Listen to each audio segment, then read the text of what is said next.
자, 여러분 안녕하세요. 이브입니다. 제가 지난번에 국가 채무 관련해서도 말씀드렸잖아요. 자, 국가 채무 관련해서 유리한 나라와 불리한 나라가 있다고 했어요. 자, 일단 그건 왜 그러냐면은 국가 채무라는 건요, 일단 모든 걸 다 미국한테 빌리는 게 아닙니다. 미국을 포함해서 소위 말하는 이제 기축통화국의 지위를 갖고 있는 나라라든지 혹은 어느 정도 이 글로벌적 인정을 받는 나라의 어떤 일수록 국가 채무를 다양한 나라에서 어떤 채권자로서의 위상을 갖고 있는 나라가 대부분이에요. 그래서 어쨌든 일단은 뭐 예를 들어서 그런 일본, 우리나라가 얘기하는 소위 얘기하는 일본이 될 수도 있고 미국이 될 수도 있고 뭐 중국이 될 수도 있는 겁니다. 그래서 어찌됐든 간에 기축통화국은 아니지만요, 국가적인 채무 관계에 있어서요, 그런 부분에서 제가 유리한 나라와 불리한 나라가요, 지금 국가 채무적으로 봤을 때 지금 환율이, 지금 한국 같은 경우에는 환율이 치솟고 달러 대비 환율이 치솟고 있는 이 마당에 유리한 국가나 불리한 국가가 있다고 했습니다. 외환 보유고나 이런 각종 국가 통화의 환율에 대해서 사환율이 치솟고 있는 상황에서요. 자, 이거는 뭐냐면은 달러가 지금 강달러예요. 달러가 지금 강달러죠. 강달러 시국에서는 어떤 나라가, 그러니까 어떤 종류의 화폐로 상환하는 나라가 불리한가요? 달러입니다. 달러로 상환하는 나라가 강달러 상황에서는 불리할 수밖에 없어요. 왜? 상환하는 금액이 그만큼 커지기 때문이에요. 왜냐면은 달러 환율에 맞춰서 그때 환율에 맞춰서 그 달러로 환율을, 그러니까 우리나라가 어디 뭐 기름을 사든 해외에서 뭘 어떤 무역을 해올 때 항상 달러로 결제하는 것처럼 달러로 우리나라가 상환을 해야 돼요. 그거는 달러가 기축통화이기 뿐만이 아니고 우리나라가 미국의 부채를 갖고 있기 때문입니다. 그런 것처럼 그 나라, 그러니까 물론 이게 달러 강달러 환율이 이제 왔다 갔다, 보통 달러 안전자산이라고 통용되고 있으니까 지금 같은 시국에서야 뭐 불안하겠지만, 그때 어떤 채무나 그리고 기축통화고 글로벌 화폐 그러면서 굉장히 많이 안정적인 자산으로 인정받고, 지금도 그렇잖아요. 그래서 뭐 우리나라뿐만이 아니고 전 세계적으로 다양한 국가들이 그 미국에 대한 어떤 채무 관계를 갖고 있어요.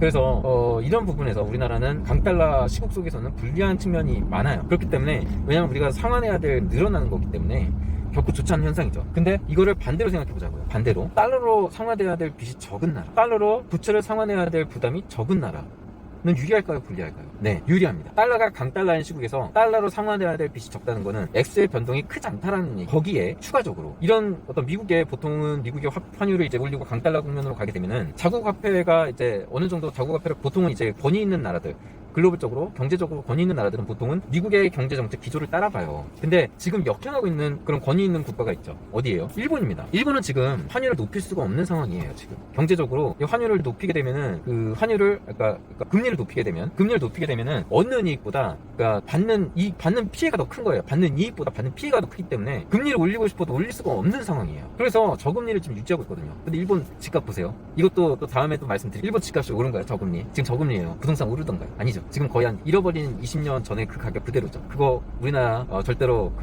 벗어날 수 없는 부분이 있습니다. 우리나라 비슷한 부분이 있어요. 어쨌든 그거는 다음에 얘기하고요. 제가 좀 얘기할 거는, 그 일본이 저금리를 유지함으로써 화폐가 마찬가지로 일본보다, 그러니까 일본이 엔저 현상이 계속 지금 두드러지고 있어요. 근데 엔저 현상에서 만약에 일본이 채무 전개에서 채권자예요. N으로 받아야 되는데 지금 엔저예요. 엔저 상황에서 빚을 상환받는다고 치면은, 기존의 엔저 이전의 상황에서 빚을 상환받는 것보다 지금 빚을 상환하면 더 적은 액수로 일본에 있었던 빚을 상환할 수가 있겠죠. 그 나라가 어디죠? 저는 제가 알고 있기로는 지금 베트남이에요. 베트남이 국가부채가 이번에 여러분들 한 20% 정도 줄어든 거 아세요? 그러니까 이거는 베트남이 결코 이제 뭐 갑자기 뭐 장사가 잘 되거나 무역이 막 엄청나게 폭등을 하거나 뭐 이런 것도 물론 조금은 있겠지만 큰 영향은 갑자기 이렇게 많은 액수를 주지는 못하거든요. 근데 재무 건전성이 갑자기 20%가 올라갔어요. 20%가 부채 상환의 국가 부채가 줄어들었어요. 국가 부채가. 보면은 거기에는 이제 베트남의 그 비밀은, 베트남의 그 국가 부채에 대한 상대국, 그러니까 채권국에 대한 그 환율, 그 채권국에 대한 화폐 가치에 이제 그 원인이 있었던 거예요. 그러니까 베트남 같은 경우에는 제가 뭐 지난 방송에서도 말씀드렸지만, 그 동남아, 그리고 이제 베트남뿐만이 아니라 뭐 태국이라든지 이런 동남아 국가들을 일본이 일찍이 거기서 이제 뿌리를 박았어요. 우리나라보다 더 먼저요. 그래서 일찍이 거기서 이제 뿌리를 박고 그 나라의 개발이라든지 각종 여러 사회 경제 전반의 분야에 있어서 그 뿌리를 좀 심어놓고, 거기에서 인프라 구축이라든지 여러 가지 투자도 해놓고, 그러면서 이제 국가에 대한 상대 그 국가에 대한 채권자도 될 수 있었던 거예요. 그래서 지금 보면은 일본에 대한 국가 부채 비중이 베트남이 상당히 높아요. 그리고 어떻게 상대적으로 미국은 굉장히 어떤 부채 부채, 그러니까 채무관계 구조 비중, 채무관계 비중이 일본보다 훨씬 적어요. 그래서 보니까 이번에 거의 일본과의 관계에 있어서 5조 정도? 그러니까 미국과의 관계에 있어서 미국이 강달러 때문에 한 5조 정도가 미국 대비해서 이제 5조 정도를 더 상환을 해야 돼. 5조 동 더 상환해야 되는 그런 상황이고, 대신에 그거를 커버하고도 남을 정도로 일본에 상환하는 금액이 제가 알기로 거의 90% 이상 커버하고도 거의 한 10배 이상의 금액이 일본의 부채 상환액이 그 미국에서 이제 손해본 강달러로 손해본 부채 상환 금액보다 훨씬 더 크기 때문에 국가 부채가 20%나 줄어들었던 거예요. 그래서 뭐 두말하면 잔소리죠. 지금 베트남이 수혜국이라는 면에서는 두말하면 잔소리예요. 지금 뭐 포스타 차이나로서의 지금 부상을 받고 있고, 중국이 제로 코로나 정책이고, 그리고 각종 봉쇄 정책으로 글로벌 기지들이 중국에서 다 떠나고 있고, 그리고 한국 같은 경우에도 뭐 저출산 고령화로 인해서 생산 가능 인구가 계속 줄고 있잖아요. 그거는 우리나라뿐만이 아니라 지금 일본은 이미 그거를 겪고 있고, 우리나라는 이제 막 거기에 초입 단계고 앞으로 이제 굉장히 심각해질 일만 남았어요. 그리고 오죽하면 노동자 부족해서 외국인들 막 들여서 쓰고 있지 않습니까? 이제 그런 것처럼 국가적으로 봤을 때 젊은 인구가 아주 탄탄한 그런 나라, 그리고 앞으로 그 저렴한 인건비를 앞세워서 굉장히 많은 생산 인구를 보유하고 있고, 지정학적으로도 위치가 좋고, 뭐 여러 가지 있지 않습니까? 제가 이런 청사진은 더 좋은 점은 이제 제 지난 방송에서 한번 베트남 관련된 제 방송에서 찾아보시면 많고요. 제가 지금 얘기하고 싶은 거는 또 그런 국가에서조차 어떤 이 강달러, 그러니까 강달러의 국면에서 어떻게 보면은 뭐 행운이라고 할 수도 있겠죠. 어떤 그런 뜻밖의 행운이 지금 베트남한테도 지금 찾아왔다라는 거예요. 제가 이렇게 여러 가지 측면에서 글벌적으로 거시적으로 봤을 때 베트남이 굉장히 많이 각광받을 수밖에 없고, 이 나라가 이 어떤 위기 속에서 기회가 될 것이다라고 여러 번 제가 강조한 바가 있어요. 지금 그런 것들의 일환이라고 보시면 돼요. 이것도 어떤 시기, 그 어떤 뭐랄까요? 모 정치인이 막 얘기했었죠. 별의 순간. 그 별의 순간이 제가 볼 때는 이 베트남에 찾아올 것 같아요. 곧 찾아올 것 같아요. 그래서 이 여러 가지 측면에서 이런 난국, 그러니까 어려운 시기에도 불구하고 베트남은 앞으로 계속 커갈 거고, 계속적인 성장을 이뤄낼 것으로 보이고, 그리고 더 어느 나라보다도 빠른 성장을 할 것이라고 저는 보고 있어요. 물론 이제 보시는 분들마다 다 틀릴 수 있어요. 저는 이제 왜냐면 그렇게 다른 나라에 대해서는 구체적으로 알지 못하기 때문에 그런 부분에 있어서는 다른 분들, 전문가분들도 따로 계실 겁니다. 뭐 그런 분들이 다른 나라로 뭐 전망 있게 보시는 거는 저는 그분의 주장이 나름의 생각이기 때문에 간섭할 생각은 없어요. 다만 이 베트남 측면으로 봤을 때는 제가 아는 한은 어느 나라보다 지금 아주 좋은 조건을 갖고 있고, 그리고 외부적인 환경조차 어떤 부채라든지 이런 아주 중요한 국가의 재무 건전성과 투자 가치를 보는, 투자 등급도 얼마 전에 또 올랐을 거예요. 한번 찾아보세요. 국가 신용평가 등급에서 이제 평가한 건데, 국가 신용도도 좀 올라가고, 계속적으로 어떤 좋은 청신호 그런 것들이 계속적으로 지금 나오고 있거든요. 그래서 제가 지난번에도 여러 말씀을 드렸던 이유가, 이 우리나라에 국한해서 보시면요, 우리나라밖에 보이질 않아요. 더 넓은 세상을 여러분들을 보셔야 되는데 우리나라밖에 보질 못하니까 자꾸 부동산에 대한 맹신만 커지고, 자꾸 어떤 부동산을 이용한 사기꾼들, 그런 사람들의 바람잡이에 당하시는 거예요. 그래서 제가 지금 말씀드리고 싶은 거는, 부동산이 그렇게 맹신하고 부동산이 좋다고 생각하신다면은 한국 부동산이 아니야.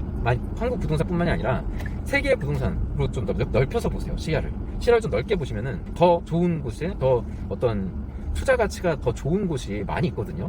그런 곳에서 예를 들어서 다른 나라다 보니까 투자를 망설이시는 분들도 많을 거예요. 근데 여러 가지 안전성과 위험성도 이거는 스스로 알아보셔야 됩니다. 스스로 직접 가서 그런 노력도 없이 자산 증식하시기가 어렵잖아요. 사실 그런 노력도 없이요. 그래서 여러 가지 본인이 법적인 부분이나 투자 가치나 장래성이나 비전이나 여러 가지를 알아보시고 하시되 부동산에 대한 어떤 그런 믿음 이런 걸 그렇게 부정하고 싶지는 않아요. 자산 증식, 본인이 어떤 과거에 우리나라 한창 개발도상국에서 한창 한강의 기적, 발전을 이룰 때 어떤 그런 과거에 비춘 경험의 토대겠죠. 그것도 나름 어떤 좋은 점도 있고 나쁜 점도 있지만, 제가 얘기하고 싶은 거는 그런 여러분들의 어떤 행운은 사실 부동산이라는 측면으로 부동산이기 때문에 그랬다기보다는요, 그 시기가 여러분들이 경제 발전을 많이 이뤘던 시기에 여러분이 생산 가능한 인구였다는 게 커요. 무슨 말인지 아시죠? 이 차이를. 부동산이기 때문이 아니라 여러분들이 우리나라가 한창 경제 성장을 이루고 있었던 그 시기에 경제 성장, 그러니까 생산 가능 인구, 돈을 벌 수 있는 실질 소득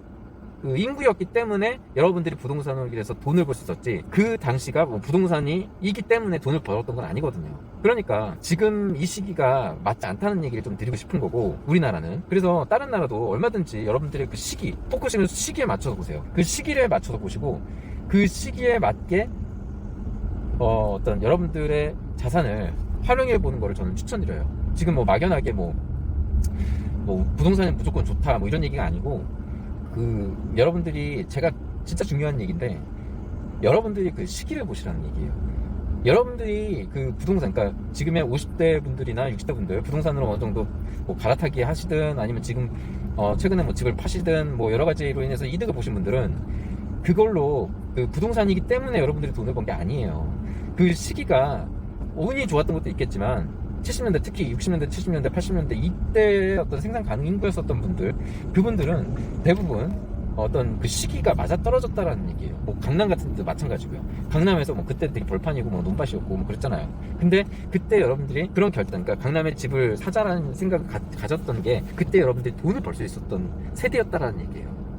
그런 돈을 벌 수 있었던 세대였기 때문에, 그리고 높은 경제 성장을 이루고 있었던 딱 그 초입 단계에서 여러분들이 돈을 벌 수 있었던 나이였다라는 거예요. 그 차이인 겁니다. 근데 돈을 벌 수 있었던 나이가 아니더라도 그런 시기가 도래한 나라가 있겠죠. 나랑은 상관없는 다른 제3국 그런 나라에서 그런 시기가 도래했는데 그 시기에 내가 막 갓 태어나면 못 살겠죠, 그죠? 돈이 없는데 어떻게 사요? 근데 여러분들은 돈이 있잖아요. 제3국에 비해서. 제3국에 있는 그런 생산 가능 인구는 이제 한참 돈을 모아야 될 때고, 여러분들은 돈이 있어요. 근데 그 시기는 도래했고 우리나라는 이미 지난 지 한참이에요. 그리고 앞으로는 아무런 미래밖에 남아있지 않아요. 부동산 특히. 그래서 여러분들의 선택을 잘 하시는 얘기예요. 제가 그래서 여러분들 빨리 지금이라도 뭐 부동산을 빨리 팔든, 뭐 예를 들어서 뭐 거품이 거치기 전에 파시든, 아니면 거품이 다 거치고 자기가 산 가격에서 자기가 거품이 낀 가격에 사서 좀 마이너스가 되고 있는 가격에서 사셨든, 아니면 거품이 잔뜩 낀 상태에서 절반 이상 대출을 받고 사셨든 간에 지금 어쨌든 빨리 그 자산을 정리하시라 이거예요. 빚을 빨리 살고 봐야죠. 무슨 일이든. 그러니까 빚을 빨리 다 정리를 하시고, 있으셨던, 그러니까 이문을 남기신 분들 있죠. 이문을 남기신 분들은 포트폴리오를 해외로 시선을 돌려가지고 재구축을 하셔라. 첫 번째. 그리고 두 번째, 좀 손해 보셨던 분들은 좀 손해 보셨지만 자산을 어느 정도 갖고 있잖아요, 총알을. 그럼 그걸로 인해서 그걸로 더 키울 수 있는 거를, 한국의 부동산의 이제 어떤 고정관념 때문에 지금까지 맹신하셨다면은 그 인식을 바꾸고 세계로 넓게 보셔라. 그게 두 번째. 그리고 세 번째, 새 출발하셔야 될 분. 새 출발하셔야 될 분도 마찬가지예요. 관심을 계속 꾸준하게 해외로 돌려서 가지시고, 일단은 여러분들 열심히 일하셔야 돼요. 열심히 일하셔가지고 그 노동 자산을 계속적으로 이제 저축하시고 모으셔야 돼요. 노동의 가치를, 여러분의 스스로의 노동의 가치를 조금이라도 저축해서 이 악물고 모으셔야 돼요. 네, 어쨌든 그런 식으로 뭐 자산 정리를 다 빨리빨리 빚을 다 상환하시고 갚으시고, 그 해외로 시선을 좀 돌리셔가지고, 여러분들이 각자 이제 관심 있는 나라가 그래도 한두 개 정도는 있을 거예요. 그런 나라에 과연 내가 그래도 조금이라도 알고 있는 나라가 좀 편하니까 그런 좀 알아보기에, 그리고 그거 아니더라도 그 시기가 도래한 나라를 글로벌적인 시선에서, 세계적인 관점에서 다른 나라에서도 한번 찾아보시란 얘기예요. 그래서 제가 시선을 넓게 가지라, 연끌을 하셨든 이득을 보셨든 아니면 조금 손해를 보셨든 간에 빚부터 빨리 정리하고 국가 부채가 적고, 그리고 앞으로 위기 속에서도 기회를 찾을 수 있는 나라, 그런 나라들을 여러분들이 스스로 빨리 찾는 그런 공부를 지금 당장 시작하시라 라는 말씀을 드립니다. 오늘 방송 여기까지 할게요.